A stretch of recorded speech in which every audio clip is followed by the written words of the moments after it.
So this is a poem from a book I wrote a couple years ago. The book is My Beast, and this poem is called Life Anew.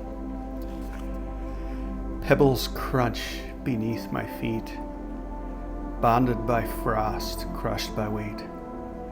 Weight of the world, bittersweet, crumbling in tears, humble fate. Souls peeled away, screaming stones, tumbling towards beaten ground.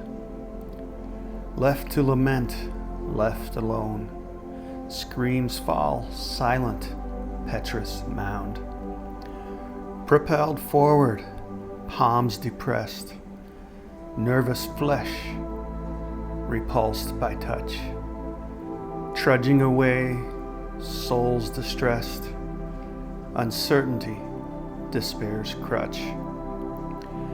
Hacking at limbs, opaque brush, frantic and scared, chawing through.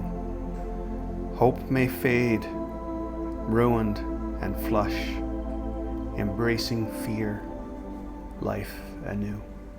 Thank you. I hope you have an amazing day.